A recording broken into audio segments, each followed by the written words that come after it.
Bonjour, je m'appelle Anne-Sophie, je suis naturopathe spécialisée dans l'équilibre hormonal et le cycle féminin. Ma mission, vous aider à être en bonne santé avec des méthodes naturelles pour vous donner plus de confiance et plus d'autonomie. Alors cette vidéo, elle s'adresse aux jeunes filles qui se posent des questions sur l'arrivée de leurs premières règles. Je vous propose ici un autre regard pour ne pas réduire votre cycle à du sang qui coule. Ici, on va parler de l'effet des hormones sur notre corps et notre humeur. On va apprendre à surfer sur les énergies différentes du cycle et enfin on va voir comment faire pour apaiser les douleurs. Notre énergie, elle repose sur deux piliers. D'abord le système nerveux et le système hormonal. C'est pour ça qu'il est capital pour une femme de comprendre son cycle pour le vivre le plus harmonieusement possible. Parce qu'une femme qui connaît bien son corps, elle peut justement se servir de son cycle pour être au top de sa forme et dans sa pleine puissance. En naturopathie, on apprend que notre santé dépend de ce qu'on fait chaque jour. Aujourd'hui, la naturopathie, elle nous offre un véritable levier d'action en nous responsabilisant, en nous donnant les moyens d'aligner notre énergie avec notre état de conscience. Alors pour commencer, ça veut dire quoi concrètement un cycle? C'est quoi devenir cyclique? Eh bien notre cycle, c'est en fait comme tous les cycles de la nature, c'est-à-dire un enchaînement de différentes phases avec une énergie très forte au début, puis qui va ralentir doucement pour renaître à nouveau. Le cycle démarre le premier jour des règles, ce qu'on appelle aussi les menstruations. C'est une période plutôt hivernale pour la femme, où elle va avoir tendance à se replier, à être en intériorité et avoir besoin de repos. Puis vient la période de fertilité. Là, c'est une période de renouveau, comme le printemps, puisque notre corps est en train de créer son fruit, l'ovule. Là, notre énergie remonte. Et puis vient l'ovulation, c'est-à-dire qu'un follicule de l'ovaire éclate et libère un ovule, donc un petit œuf, pour la fécondation. En termes de saison, c'est plutôt l'été pour nous et c'est là qu'on rayonne. Et puis vient l'automne, où la muqueuse utérine va s'épaissir pour accueillir une éventuelle nouvelle vie. Et les règles vont revenir s'il n'y a pas fécondation. Donc en fait, un cycle, c'est tout ça. C'est comme un enchaînement de saisons qui va durer plus ou moins 28 jours selon les femmes. Alors au début, votre cycle peut être très irrégulier, voire parfois très long, d'autres fois plus court. Donc pas de panique, tout ça est absolument normal. C'est comme un musicien qui va s'entraîner et faire ses gammes au début de sa carrière. Donc forcément, ça cafouille un peu. Alors qu'est-ce qui est à l'origine de ces changements de saison dans notre corps? Eh bien, ce sont les hormones. Les hormones, ce sont des molécules, comme de petits messagers qui se promènent dans le système sanguin, dans nos tissus, et qui vont se poser sur des récepteurs, entraînant une réaction de ces récepteurs. On a d'un côté les oestrogènes, qui sont principalement sécrétés par les ovaires, et qui vont préparer l'ovulation. Ce sont eux qui vont transformer le corps de la petite fille en femme en lui donnant des formes douces et rondes. Ce sont eux qui nous font par exemple la peau douce, de beaux cheveux entre autres, et qui vont aussi améliorer nos capacités cognitives et qui favorisent dans le même temps la relation à l'autre. Quand les oestrogènes arrivent, c'est comme une pédale d'accélération où vous allez sentir une énergie qui remonte. De l'autre côté, on a la progestérone, donc juste après l'ovulation, qui est sécrétée par les ovaires. Et elle, c'est plutôt la pédale de frein du corps. C'est un peu comme votre peignoir en pilou-pilou, en quelque sorte. Elle a tendance à nous ralentir. On sait bien qu'en peignoir, on reste sur son canapé. Et donc, elle va préparer le corps de la femme à une éventuelle grossesse, maintenir cette grossesse quand elle va commencer. Et elle va aussi développer les glandes mammaires, la muqueuse utérine, qui va se gorger de substances nutritives en prévision d'un futur bébé. En fait, elle va diminuer également l'activité des muscles, puisque l'utérus étant un muscle, il ne doit pas se contracter s'il veut accueillir la vie. Elle va avoir un effet calmant sur le système nerveux, cette progestérone, et induire un état d'intériorité. En gros, c'est une hormone qui est relaxante et anti-stress. Comment utiliser l'énergie de son cycle? Eh bien d'abord, la phase menstruelle, elle appelle la femme à se connecter à son intériorité. C'est un moment où on va se replier dans notre grotte intérieure. Et je vous invite vraiment à profiter de cette période pour détendre votre corps qui appelle naturellement à sa mise en repos, pour y découvrir autre chose, d'autres ressources. En fait, ça va être une période propice pour rentrer en connexion avec des énergies plus subtiles, plus intuitives, qui ne se laissent approcher que lorsque le corps est détendu, lorsque l'esprit est au repos. Et en fait, vous allez voir que lorsque l'on accorde du temps à la régénération du corps, eh bien le reste du cycle se passe beaucoup mieux. Alors quelques conseils pour bien vivre cette période. D'abord, prendre soin de soi, mettre un peu de mouvement dans son corps, comme faire de la marche, des étirements, du yoga doux, pour éviter les stagnations dans le bassin et minimiser les douleurs.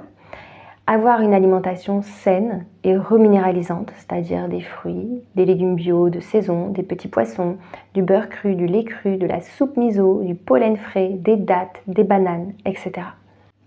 La phase préovulatoire, c'est une phase plus dynamique où l'énergie remonte. On est dans une énergie printanière qui va nous inviter à prendre de nouvelles initiatives, donc très propice pour les nouveaux projets. Quelques conseils pour bien vivre cette période. Pratiquer une activité physique comme la natation, la course à pied, le vélo, la randonnée. C'est bien aussi à cette période de consommer des aliments riches en fer pour compenser la perte de sang, par exemple la viande rouge ou des lentilles germées idéalement, pour avoir un maximum de nutriments. Et quant à l'ovulation, eh bien là on est dans une phase plus expressive, où l'énergie est au top, parce qu'il y a le pic d'œstrogène. Donc c'est là où on va rayonner et avoir tendance à être tourné vers les autres. Donc là, c'est le bon moment pour avoir des rendez-vous importants. C'est aussi le moment idéal pour des activités physiques plus intenses qui vont aussi nous inviter à consommer plus de protéines.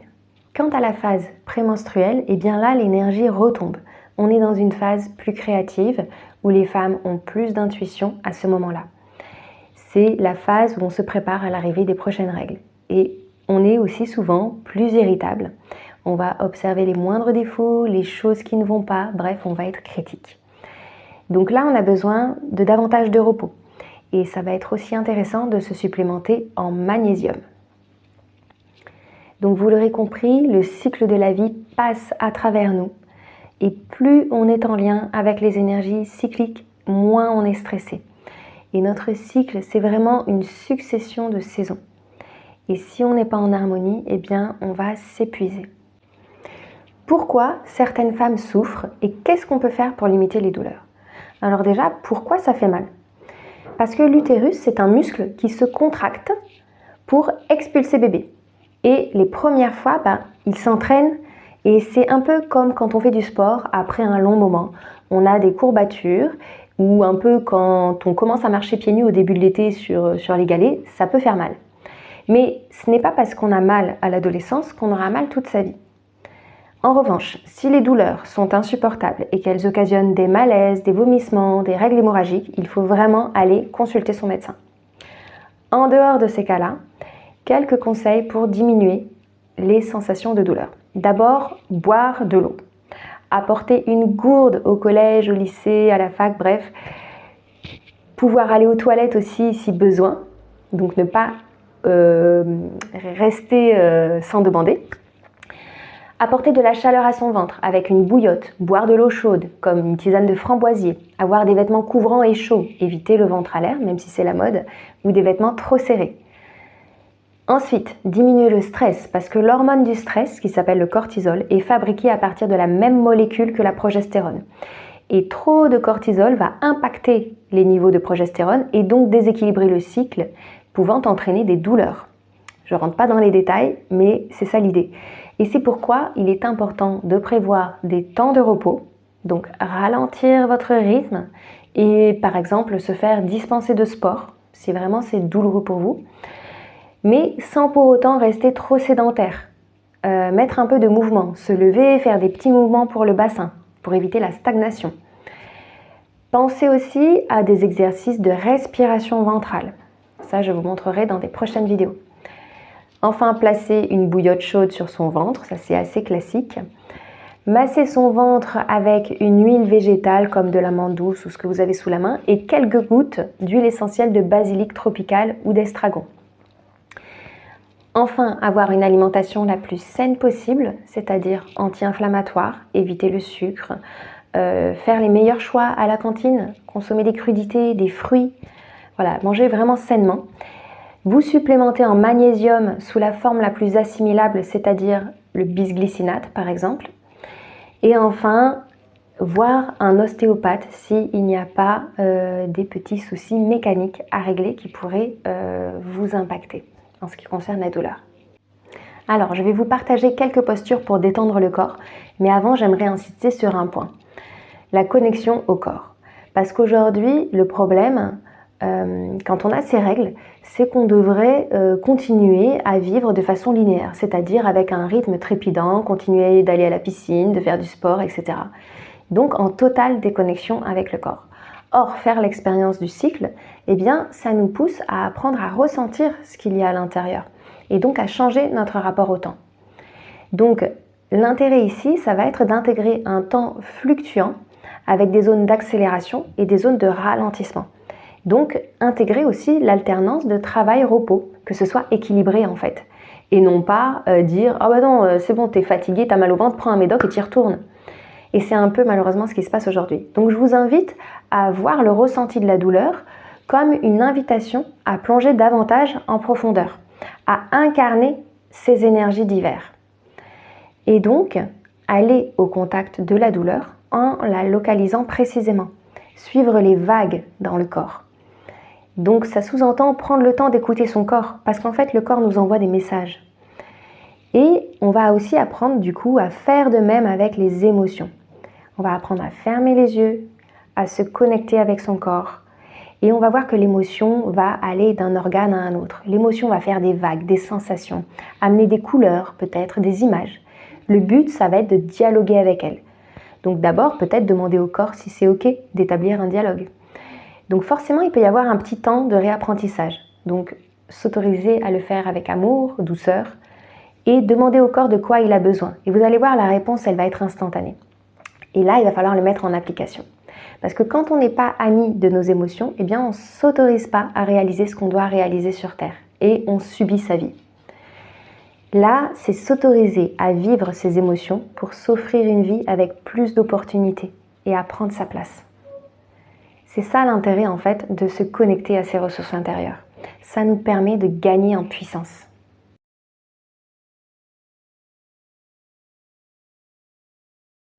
Posture de l'enfant.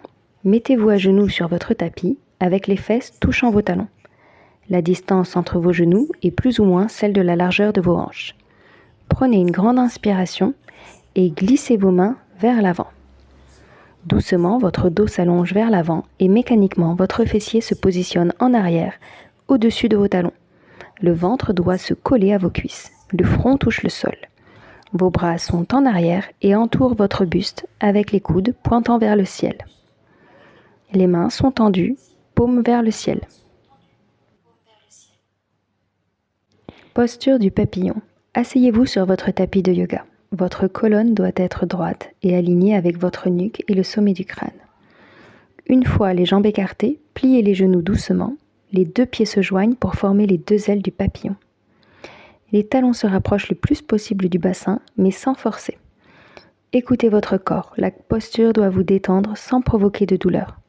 Les pieds sont l'un contre l'autre, talon contre talon. Les mains peuvent se poser sur les chevilles si vous ne parvenez pas à attraper vos orteils.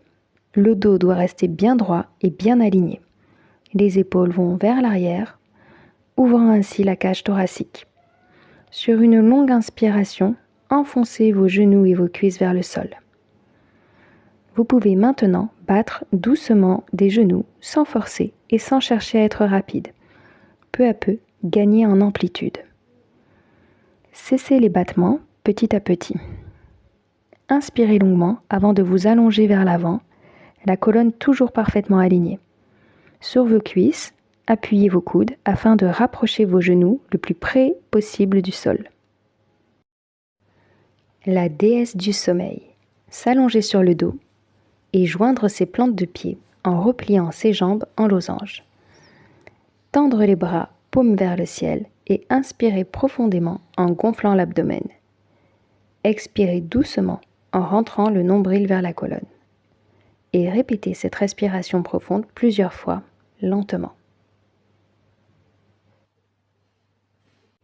J'espère que cette vidéo vous a plu, que vous avez appris des choses, qu'elle vous a donné envie de vivre cette période de manière plus sereine. Alors n'hésitez pas à me partager vos questions en commentaire. Et si vous voulez échanger avec moi, eh bien, je vous invite à rejoindre mon compte Instagram. Voilà, je vous laisse ici, prenez soin de vous et à bientôt.